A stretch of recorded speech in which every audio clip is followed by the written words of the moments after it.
déjenme prepararme.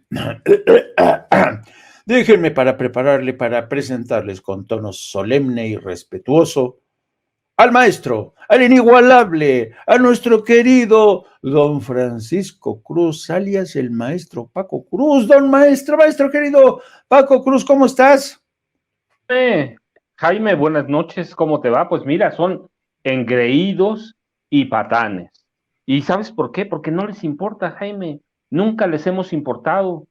Jamás en la vida se preocuparon por la democracia. Se preocuparon por crear un feudo en el que podrían despachar eternamente si el PRI o el PAN hubieran ganado las elecciones en 18. Son personas, tienes tu razón, a algunas personas sí les parece lo que ganan. Pues sí, a los priistas, a los panistas, son los héroes del PAN, son los héroes del PRI, son esos mismos que perpetraron fraude tras fraude tras fraude, con otro nombre si tú quieres, ¿sí? Pero son las personas, los personajes que se encargaron de engañarnos, de mentirnos y de creer verdaderamente que vivimos en una democracia. Jaime, ya casi me chupo el dedo, casi me pongo a llorar, ¿sí? La Oiga, verdad, Jaime. maestro Paco, a ver, no sea usted envidioso, convide. Yo quiero que nos platique cómo le fue ayer en la presentación de su libro. Estuvo ahí, ¿dónde fue? ¿En el Fondo de Cultura? En la librería Octavio Paz del Fondo de Cultura Económica, allá en Miguel Ángel de Quevedo, casi con universidad, Jaime. Platícanos, ¿cuáles fueron cómo viste la presentación? ¿Cómo viste a la gente? ¿Cómo viste a Fernanda Tapia? No, bueno, mira, primero, Fernanda Tapia es un amor, la verdad. Sí, y yo te confieso que cuando yo publicaba mis primeros libros, Fernanda me invitaba a todos sus programas. Debo ser muy sincero con eso. Fernanda siempre me ha abierto la puerta. Luego tuvimos un amigo en común que se llamaba Raúl Villamil, ya murió, y nos arropaba bastante bien. Y además que es una mujer muy incisiva, ¿sabes? Es una mujer dura, dura. Se ve además que había leído el libro de la primera palabra hasta el último punto. Así que fue incisiva con algunas preguntas sobre cómo empieza la vida de Genaro García Luna, por qué el sistema permite crear a personajes de esta naturaleza y que los tengamos y que suban en la escalera política, que traicionen al PRI, que traicionen al PAN, que traicionen a agentes federales, porque esa es una... Mira, Jaime, la lectura que se le puede dar a Genaro García Luna, el Señor de la Muerte, es que lo puedes ver por etapas, lo puedes ver por dependencias o lo puedes ver por traiciones, que es algo que nunca platicamos, Ujú. pero en el libro está presente. Lo primero que hace, fíjate, Genaro García Luna, y bueno, antes de eso déjame agradecer también al Fondo de Cultura Económica, que nos aguantaron más de 2 horas, Jaime, Órale, más de órale. 2 horas. Empezó a las 7:02 y eran las 9:30 y nosotros estábamos en la librería. Y debo ser agradecido con la gente, con los seguidores de Sin Censura, que, sabes, hicieron filas de veras, filas para comprar el libro, de lo que soy muy agradecido, pero sí, no te voy a decir que no me importa. Yo no gano no voy a recibir 1.9 millones de finiquito, ni 1.6. Llevo No desde seas 2000, envidioso, maestro Paco, no seas envidioso. llevo, fíjate, desde 2007 vivo de los libros, Jaime, sí, vivo de mis libros. No, no tengo otro trabajo, me he dedicado 100% a la entrega de los libros y los libros han sido generosos conmigo, que eso es decir, la gente que los lee es generosa conmigo porque de un libro van recomendando al otro. Entonces, el fondo nos aguantó como 2 horas y media fueron, fíjate. Yo, al término, estaba muy preocupado y les pregunté a cada uno de los empleados porque había que agradecerles que estaban ahí y les pregunté, no los aburrí, me dicen, aquí estamos, con mucho gusto. Así que se pasaron una buena noche, pero mira lo que yo te iba a decir primero antes de empezar y de que veamos las traiciones. La gente está muy metida. Habíamos platicado ya una vez antes y te dije, por ejemplo, cuando fui a Texcoco, que también se llenó, yo veo a la gente diferente. está más abierta, más dispuesta a escuchar. Claro, hay un sector de la población que no, la derecha nunca te va a escuchar. Sí, No sí. importa las razones que sean, la derecha es obcecada, cerrada y bruta, además. No toda ciertamente, pero tienen un papel. Mira, yo cuando platico con algunos de ellos les digo, yo empecé a escribir libros en 2007, cuando López Obrador estaba lejos de ser presidente. Yo tengo libros, mira, te voy a platicar una anécdota, Jaime. Mi segundo libro, que es Negocios de Familia, la biografía no autorizada de Enrique Peña Nieto y el grupo Tlacomulco, cuando salió, los priistas decían, ¿le pagó el PAN o le pagó el peje? Que todavía al presidente López Obrador le decían el peje, ¿te acuerdas? Sí, sí, sí, sí. Entonces decían, o le pagó el peje o le pagó el PAN. Mi segundo libro también es sobre el Estado de México, que es tierra narca, y hablo de cómo la familia de Enrique Peña Nieto, controlaban el narco y toda la corrupción. Y además en 2009 dije que iba a ser, fíjate, dije que iba a ser presidente, así como ahora dije que en mayo dijimos que sin censura que Alejandra del Moral iba a ser la gobernadora, bueno, la candidata del PRI. En aquella época les dije en 2009, Enrique Peña Nieto va a ser el presidente de este país. Y Alejandra solo la candidata. Y decían que me había pagado el PAN o que me había pagado Morena. Luego salió un libro que es Las concesiones del poder, el tráfico de influencias que ha marcado el gobierno de Felipe Calderón y Margarita Zavala. Y entonces el PAN y el PRI dijeron, le pagó el peje. Sí, así, Jaime. Y luego, mi siguiente libro es AMLO, mitos, mentiras y secretos, que es un libro muy crítico sobre AMLO, sobre el PRD, sobre su administración. Es muy crítico. Y entonces ya se callaron. Pero hoy, por ejemplo, la gente que no conoce, y sobre todo la derecha, que tiene muy marcada su lectura, la que lee, muy marcada su lectura en ciertos libros de superación y algunos autores que son de extrema derecha, porque también tiene su público, ¿va? Piensan que estoy empezando a escribir. Sí. Yo les digo, tengo una carrera, tengo 12 libros, más una coautoría que acaba de salir sobre las elecciones del Estado de México con Bernardo Barranco y otros periodistas, Julio Astillero de La Jornada, Sí. sí, periodistas del Estado de México. Entonces yo les digo, no es mi primer libro. García Luna se desprende de las concesiones del poder, se desprende de ahí, pero entonces a la derecha no la vas a hacer entender, Jaime. Tú sabes, son patanes y obcecados. Fíjate, Y sí, sí, Jaime. es que fíjate que es interesante lo que estás diciendo, Paco, porque yo recuerdo que durante mucho tiempo todo aquel periodista que no se sumara a este grupo de corifeos que alababan al poder, durante muchos años todos estos periodistas que bregaban en solitario, a veces arriesgándose, escribiendo libros, consignando historias de las que no podías hablar, de las que no podías describir, pero que sin embargo te aguardabas y las incorporabas en libros durante mucho tiempo. Personajes como tú, periodistas como tú, realmente fueron, sabes, como marginados, hechos a un lado, como si no existiese su obra, como si no existiesen, ¿no? Y yo me acuerdo que platicando con periodistas y todo me decían, es como si no existiéramos, es como si no existiéramos y solamente existieran los Loret de Mola, las Denise Merker, toda esta gente porque durante mucho tiempo, querido Paco, vivimos a través de esta pantallocracia que nos ofrecía Televisa, ¿no?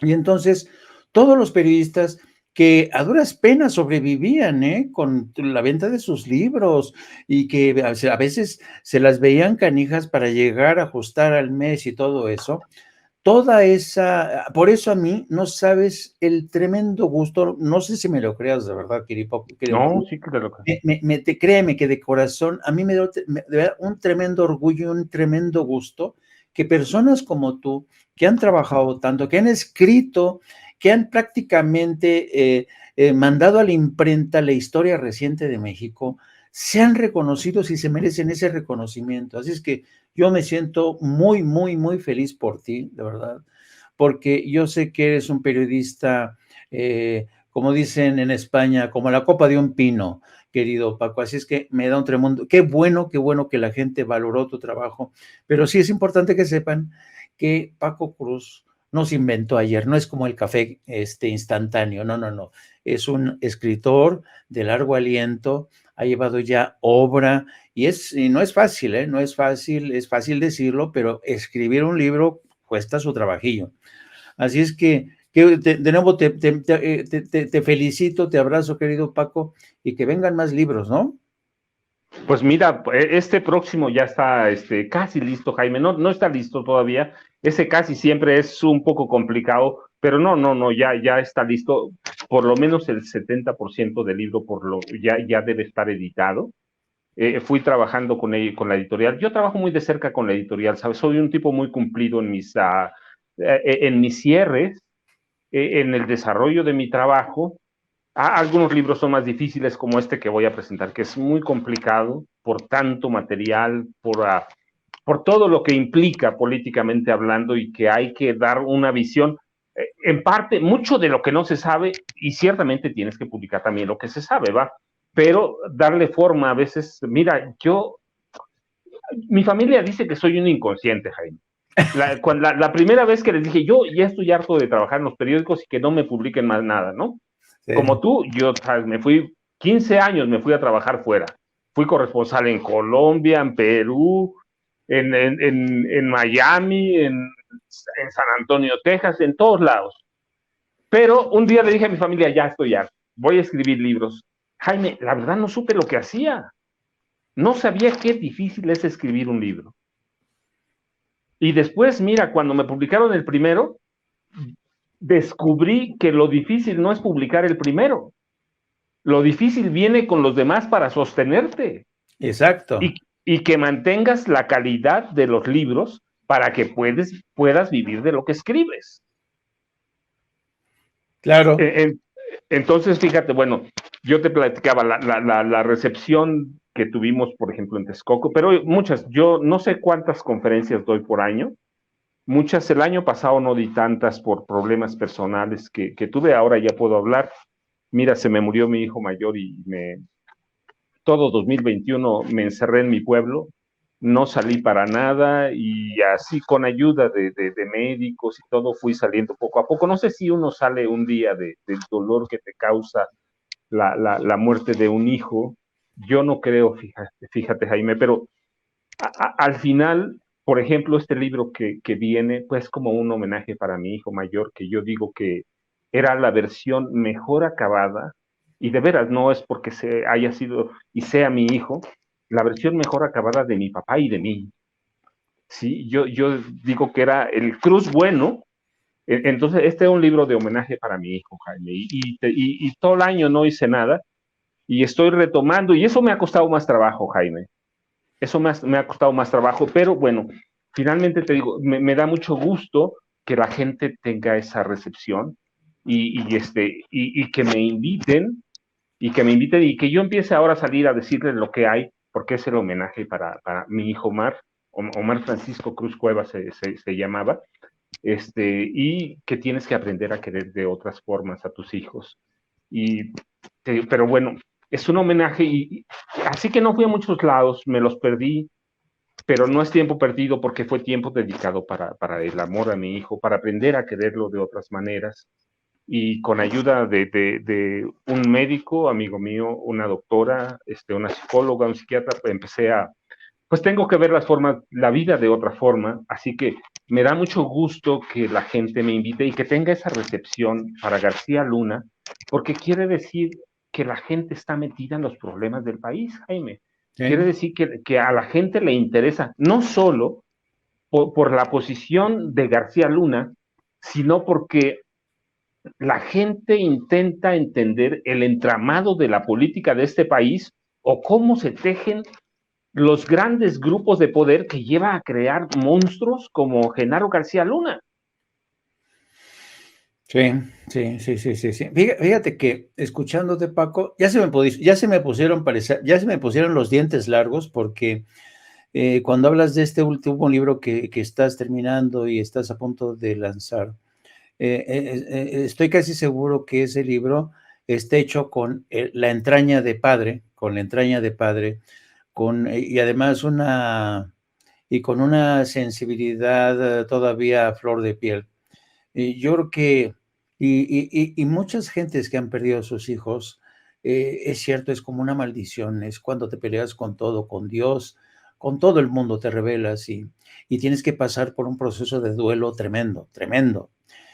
Pero, ¿sabes? Yo he aprendido que la muerte forma parte de la vida. De hecho, desde que nacemos comenzamos a morir, ¿no? Y es muy bonito que tú le rindas de esta manera homenaje a tu hijo. Y de esa forma, ¿sabes qué?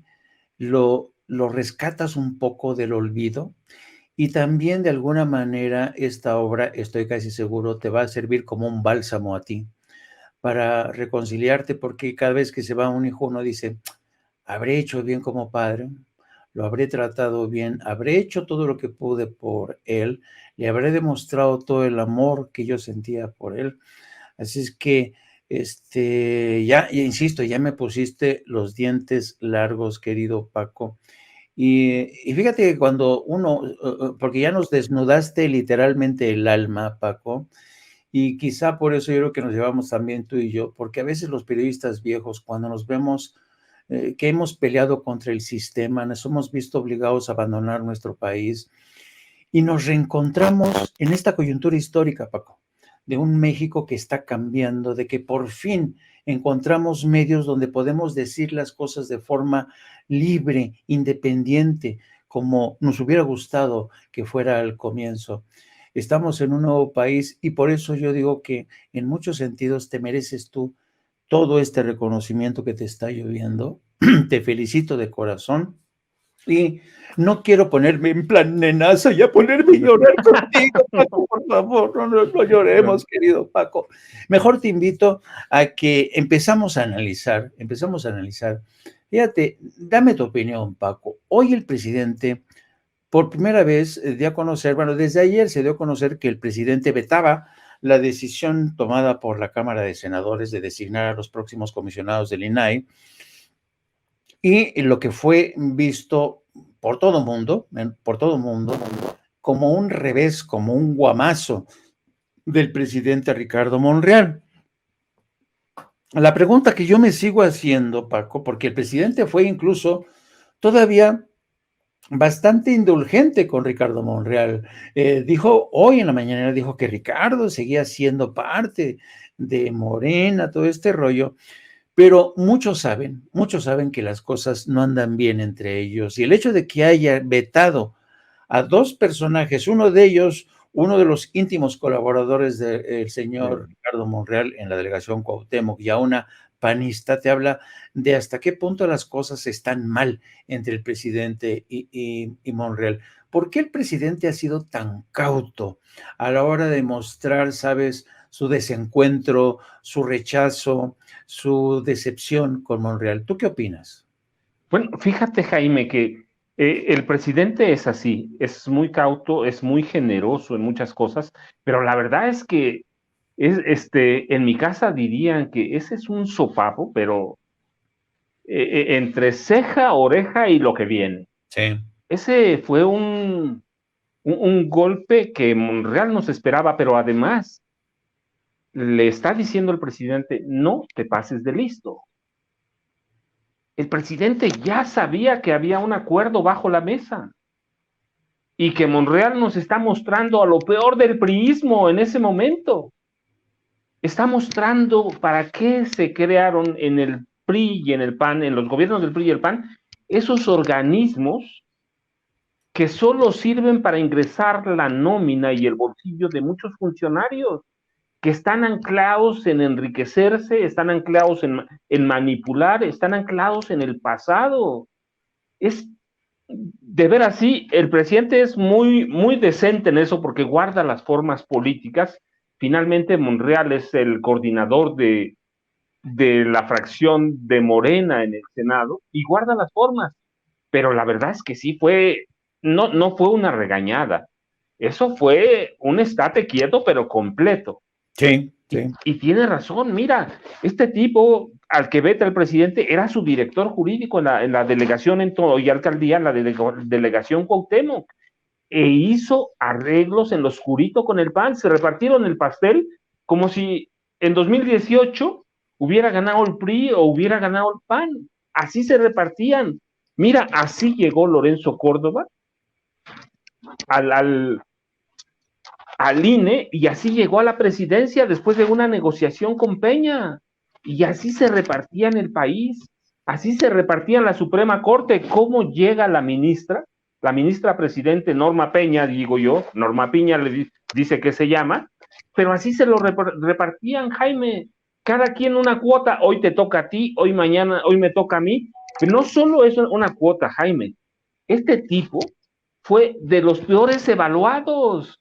Hubo una categoría en el que fue el último.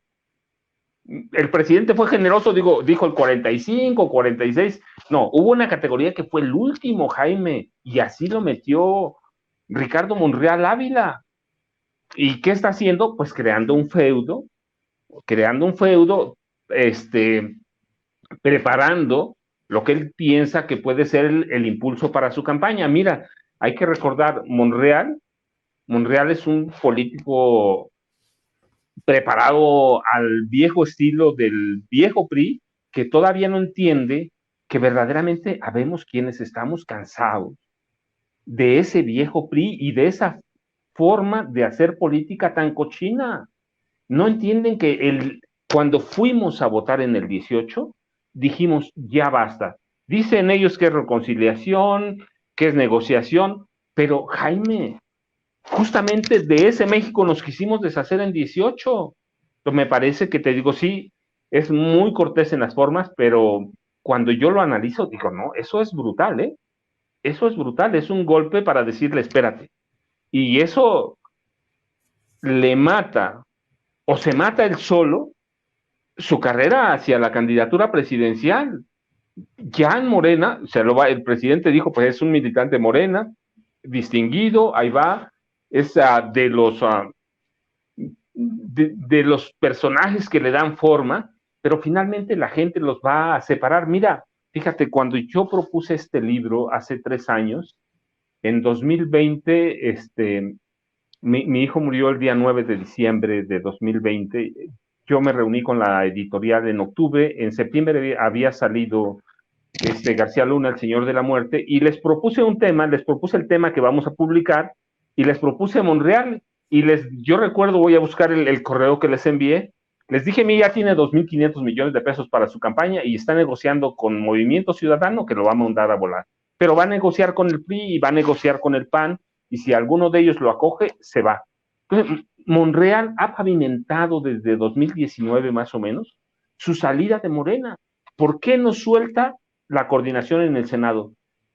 Uno, porque es parte del grupo político, y dos, por todos los recursos que implica el Senado de la República y en especial la fracción de Morena, Jaime, pero fue un golpe seco y duro.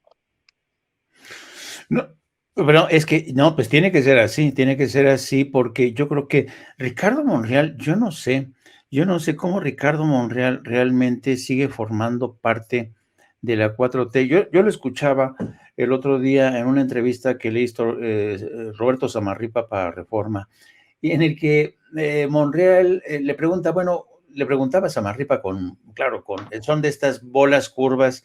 Dice, bueno, ¿usted qué es?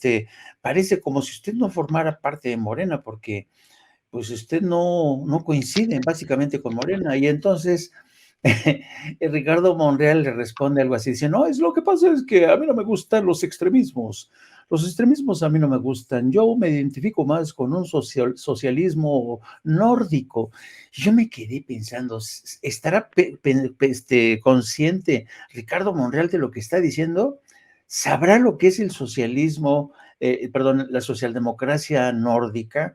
¿Sabrá que muchas de las señas de identidad que le está imprimiendo Andrés Manuel López Obrador a su gobierno tienen todo el aspecto de ser una socialdemocracia con un servicio de salud universal, mejor educación, mejor infraestructura, mejores aeropuertos, mejores hospitales?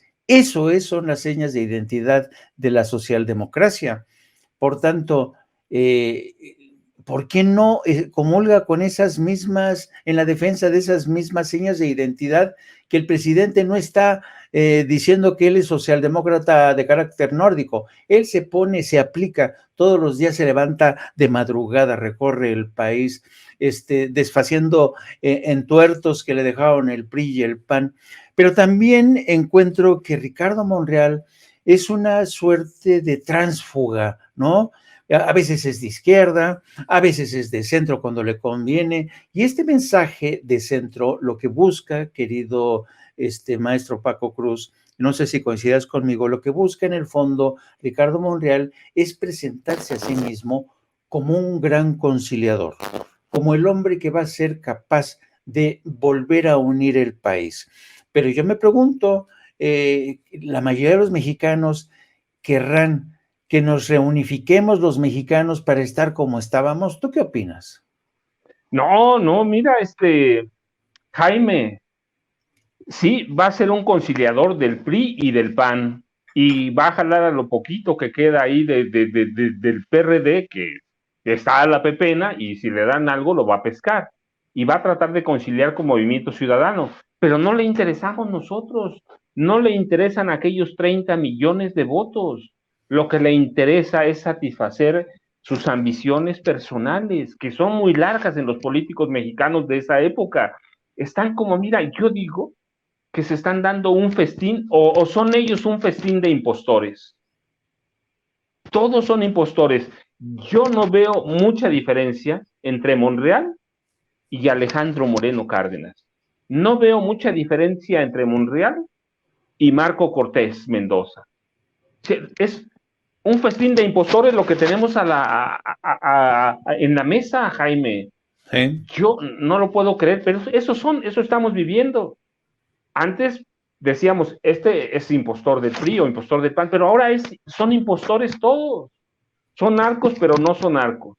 Son corruptos, pero no son corruptos.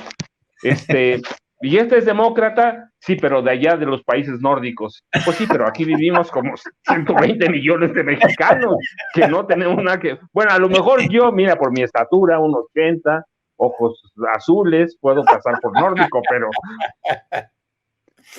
por favor, Jaime, eso es... Oye, y cambiando de tercio, voy a pedirle a Adri que nos ponga el video número 28 de la mañanera, pues donde el presidente despotrica contra estos legisladores estadounidenses que ya saben, todos los días quieren darnos nuestros coscorrones, querido maestro Paco. Eso es politiquero, eso es para ganar votos, muy corriente, muy chafa. Lo que demuestran es que son políticos, si se les puede llamar políticos, menores, sin ideales, sin principios, sin ética y acostumbrados a ver la viga, la paja en el ojo ajeno y no la viga en el propio. Porque ¿qué cosa es lo que han hecho ellos por los jóvenes de su país? ¿Qué han hecho para enfrentar a las bandas? ¿Qué han hecho para que funcionen de manera eficaz, con rectitud, con integridad, las agencias del gobierno de Estados Unidos encargadas de combatir la drogadicción o el tráfico de drogas? ¿Qué no, acaso, como dije hace unos días, se demostró que el que estaba de agente de la DEA en México se reunía con jefes de narcotraficantes y lo descubren y lo único que hacen es destituirlo y no se vuelve a saber nada más?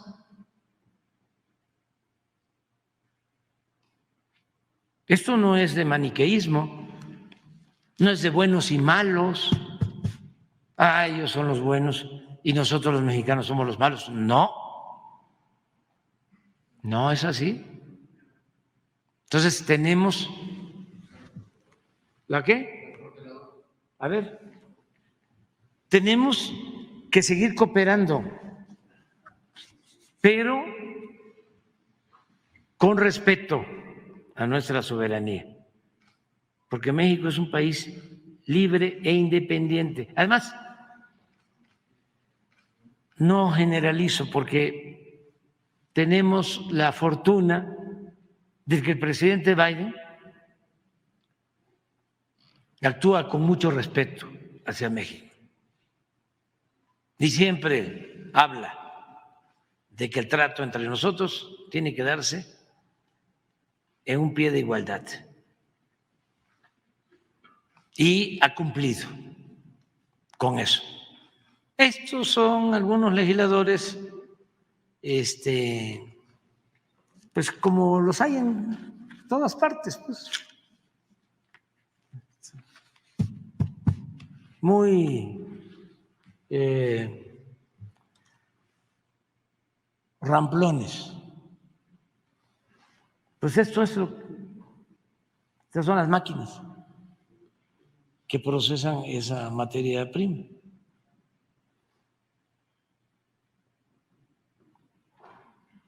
Pero la observación es esto que les estoy mencionando, de que son azules aquí todas las que decomisamos, y allá resulta que hay rojas y verdes y amarillas y de todos colores y sabores. Y es una distribución masiva. Bueno, hablábamos, ya van varias veces que repito, lo de la serie. ¿La pones? Porque sí, porque la recomiendo, porque eso aclara mucho. Y esto no lo vieron los legisladores que están ahora cuestionando a México. Lo que está en la serie, de que una empresa farmacéutica quebrada de repente inventa una pastilla, un químico, como analgésico, y empiezan a decir, en Estados Unidos se padece de una crisis, de una pandemia de dolor. ¿Y a quién le gusta vivir con el dolor? Pues mejor empastíllate para que no tengas dolor. Y también hay sociedades muy proclives a eso, a estar tomando pastilla para todo. Entonces, sacan esa pastilla para el dolor, eficaz, y obtienen el registro de la Agencia de Salud de Estados Unidos de que no era adictiva, y resultó que sí era adictiva. Entonces la empiezan a tomar y se vuelven adictos, miles, y pierden la vida, miles. Y hay un juicio. Bueno, este es el momento en que el presidente a los laboratorios de Purdue Pharma, cuyos propietarios son la familia Sackler, una de las familias más ricas en Estados Unidos. Y hace alusión también al juicio porque Purdue Pharma se tuvo que declarar en bancarrota porque hubo cientos de demandas, Paco, contra los laboratorios. Llegaron a un acuerdo y tuvieron que pagar una multa, no te lo pierdas, de $4,500 millones. $4,500 millones por haber causado la muerte de 500,000 de personas. Y eso no lo ven los legisladores de Estados Unidos, ¿no? Solamente se ven que los narcos, México es la fuente de todos nuestros males. Pero mi pregunta va en este sentido, querido Paco. Tú que has vivido en Estados Unidos, tú que has vivido en el extranjero, que conoces bien por dónde respira el odio racista, el saco de prejuicios que llevan al lomo los estadounidenses, me gustaría preguntarte, hay quien considera que el presidente no debería engancharse en esta disputa con los legisladores de Estados Unidos porque son legisladores que sí son muy ruidosos, se les va la fuerza por la boca, eh, pero no tienen realmente gran importancia e influencia en la política exterior o en la política doméstica de Estados Unidos. Entonces, una parte de mí, te lo confieso, no me gusta que el presidente le entre al trapo, se enganche con estos sátrapas de extrema derecha, pero por otro lado, me acuerdo, Paco, tú te acordarás también de todos esos políticos que nos han humillado y que no les ha pasado nada. ¿Te acuerdas tú del caso de este alguacil, Joe Arpaio, Sí, que pero claro. nos decía de todo, nos decía que éramos criminales, que enviábamos a los niños? Entonces, ¿tú qué piensas? ¿Está bien que el presidente saque pecho por los mexicanos o tú qué crees sobre esto? Mira, Jaime, a veces pienso que no, pero la verdad es que tú tienes, es un cártel pandillero que hay en el Senado con republicano, con alguno que otro trasnochado demócrata, que no tienen influencia, tiene razón. Pero es la primera vez en la historia reciente de este país que un presidente puede hacer eso y se atreve, porque además nunca se atrevían porque robaban al por mayor y porque estaban involucrados en narcotráfico, estaban involucrados en corrupción, estaban involucrados en beneficiarse a sí mismos y a sus familias, a sus cuates. Entonces nadie se atrevía, todo mundo le tenía el imperio. ¿Por qué? Porque cada que pasaba algo, estiraban la mano para pedir préstamos. Recuerda, con Miguel de la Madrid llegamos a deber, ahora debemos más, pero en esa época eran 85 millones de dólares y ya era impagable. Entonces siempre estábamos comprometidos con ellos, siempre estábamos a los pies de ellos y siempre que había una declaración fuerte de alguno de estos republicanos de extrema derecha, porque acuérdate, la democracia para ellos empieza de México para abajo, el combate contra las drogas empieza de la frontera para abajo y ahí lo que pase. Pero nadie se atrevía a decirles nada. Yo recuerdo las intervenciones de Peña, muy cauto, muy como se las preparaba su cancillería, sin meterse en problemas, los necesitamos, pero si hacemos un recuento de Salinas, hasta Salinas, podemos ir más atrás, sí, pero no tiene sentido que vayamos atrás si recordamos que López Mateos, Díaz Ordaz y Luis Echeverría Álvarez, pues trabajaban para la CIA. Entonces, ¿qué más podemos hacer, Jaime? Pues, eran agentes de la CIA, informantes de la CIA, como quieran llamarle. El punto es que trabajaban para la CIA.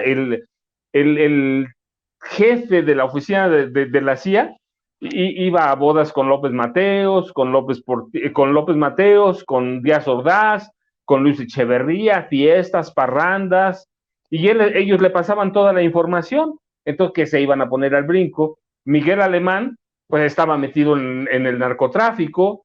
Entonces, ¿qué podían decir? Nadie, nada. López Portillo, pues su corrupción, ¿te acuerdas? El símbolo era aquella colina de Santa Fe, que ahora ya está fraccionada, pero que les dejó, y ahora lo puedo decir, mira, porque ando trabajando en parte de ese tema de López Portillo. La señora, la esposa, también formó parte de esa tranza de la Colina del Perro, Carmen Romano de López Portillo. Entonces, ¿qué podían decir, Jaime? Nada, y luego llega Miguel de la Madrid y abre la billetera o la cartera para pedir prestado, abre las arcas de la nación. Entonces, no hay un presidente reciente, y luego pues podemos hablar de Calderón, porque va a ser Calderón, si mientras nos estaba aquí dando a tole con el dedo con una guerra que deja decenas de miles de muertos, negocia con los cárteles del narcotráfico, y Fox le abre la puerta a Genaro García Luna, y Peña, pues su familia controlaba el narcotráfico. Nadie podía decirle nada a Estados Unidos, Y mira, tú has vivido allá, yo viví mucho tiempo, conozco comunidades mexicanas en Los Ángeles, en Chicago, en Miami, en San Antonio. Nunca un presidente de México había tenido tanta aceptación entre los paisanos, entre los mexicanos que se fueron y mexicanos nacidos allá. Entonces, yo digo, pues si lo puede hacer, por primera vez sí puede influir en las elecciones de Estados Unidos. Son 12 millones. ¿Sí? Es una parte y en algunas zonas influyen bastante. Entonces, mira, sí, yo pensaba lo mismo que tú. Digo, pues, es un cártel pandillero que son como 13 legisladores, 10 senadores y como 3 representantes, el equivalente a nuestros diputados. Así que son muy poquitos, no hacen ruido y podemos decir pues, que lo deje pasar el presidente. Pero este presidente es pues es un animal político, Jaime. Sí entiende, más allá de todo lo que digan, la verdad es que entiende muy bien la política internacional, Sí. sabe cómo jugarla y sabe y entiende que por primera vez un presidente mexicano es tan querido en Estados Unidos como en muchas partes de México, como en México. Y entiende que puede jugar esa ficha y entiende que mira, no solo esos legisladores no tienen ninguna influencia, nada, en la Casa Blanca, porque vimos al presidente Biden que dijo, no, vamos a negociar. Mira, tampoco entre los militares tienen fuerza. ¿Recuerdas? Hace unos días hubo una comparecencia del comandante en jefe del Estado, del Comando Norte de Estados Unidos, el general Glenn Van Herk. Y él dijo, no es necesario. Trabajamos muy bien con México. Y es más, dice, debemos enfocarnos no solo en lo que viene del sur, sino en lo que le mandamos nosotros del norte. Entonces, esos legisladores no tienen ninguna influencia, no solo en la Casa Blanca, tampoco la tienen en el Congreso de Estados Unidos, pero menos la tienen entre los militares. Pero de pronto sí te digo, yo pensaba lo mismo que tú, pero digo no, por primera vez puede un presidente mexicano ser digno. Entonces, pues tiene que darle por ahí la dignidad. ¿De qué viven nuestros paisanos allá? De dignidad. Nadie nunca ha metido las manos por ellos y por primera vez tienen a un presidente que los representa, Jaime. Así que sí, creo que no hay que hacerles caso, pero sí, si tienes un poco de dignidad, hay que responderles y hay que responderles como se merecen. Duro, con fuerza y decirles, sí, espérate, sí, son el imperio, pero somos un país independiente. Yo creo que, fíjate que estaba acordándome, querido Paco, tú sabes que durante mucho tiempo yo anduve recorriendo la frontera de estado a estado, desde California a Texas, y me acuerdo que un denominador común de los migrantes que se enfrentaban a un montón de peligros, muchos perdían la vida, habían perdido la vida de sus padres o sus hijos, pero siempre los migrantes mexicanos se sentían, ¿sabes? Viajaban eh, en medio de esta orfandad, no sentía que nadie los respaldaba. Y me acuerdo muchísimo que incluso hay versiones de que hay un santo que las acompañaba, ¿no? Ellos creían realmente que un santo los ayudaba a cruzar el desierto, ¿no? Y empecé a darme cuenta que los migrantes en este cruce de Estados Unidos, en esta peripecia, a esta odisea, como no tenían este respaldo de su gobierno, se aferraban a la iglesia, a santos que ellos decían que veían. Pero fíjate, cómo hoy un presidente como Andrés Manuel López Obrador, te apuesto que muchos migrantes se sienten acompañados por este presidente, que como tú bien dices, es el primer presidente que realmente habla de ellos, los defiende, les dice, no se dejen humillar, y si nos humillan, vamos a ir contra quienes los humillan. A mí realmente, y como tú dices, ¿no? A lo mejor yo no puedo estar de acuerdo que se pelee con estos desgraciados, pero yo qué voy a saber. El presidente sabe y mucho más si tiene un colmillo político retorcido. Así es que por lo que toca a la defensa de mis paisanos, pues ya por eso le doy el voto de confianza al presidente. Querido Paco, un placer como siempre estar contigo. Nos lo hemos pasado muy bien, la gente veo también que te quiere mucho, te respalda. Y qué bueno que nos pudiste abrir un poquito de tu alma, hoy precisamente al hablarnos de tu hijo, al hablarnos de tu libro, qué bueno. Y como siempre, querido Paco, te mandamos entre todos, desde aquí Sin Censura, un gran abrazo. Te pido que compartas tus redes y nos digas qué planes tienes en las próximas semanas. Jaime, pues tengo que estar enclaustrado, sí, tú sabes que las editoriales son muy duras cuando se trata de los cierres.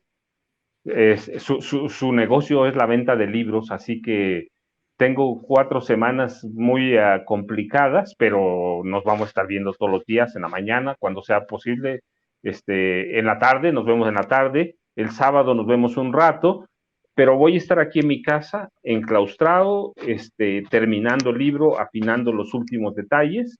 Ya te iré contando, y ya sabes, @Paco Cruz Jiménez en Twitter, Francisco Cruz Jiménez en Facebook, y ahí estamos, Jaime. Te mando un abrazo y les mando un abrazo a todos desde aquí. Un abrazote, querido maestro Paco, de verdad. Jaime, muchas gracias. Aquí estamos, querido amigo. Pórtate bien, por favor. Amigos, amigas, regresamos en breve. Pero mientras seguimos hablando sin pelos en la lengua, sin censura, usted puede suscribirse a nuestros 3 principales canales en YouTube. Sin Censura Media, en donde tenemos más de 1.600.000 suscriptores. Sin Censura TV, en donde tenemos más de 1 millón de suscriptores. Y en Sin Censura Presenta, en donde queremos llegar muy pronto a los 100,000 suscriptores. Si usted ya está inscrito en Sin Censura Media, suscríbase en Sin Censura TV. Si ya está suscrito en Sin Censura TV y Sin Censura Media, suscríbase a Sin Censura Presenta. Recuerde que es gratis, no tiene que sacar un solo centavo de su bolsillo para apoyarnos. Dele clic en la campanita para que los señores y señoras de YouTube envíen las notificaciones cuando estemos transmitiendo en vivo y en directo o estemos subiendo videos. También nos puede seguir en Twitter en @Vicente Serrano y hasta en Instagram. Ojo, también estamos en Instagram. Son nuestras redes sociales y con el apoyo de ustedes seguimos creciendo, porque con ustedes todo, sin ustedes nada.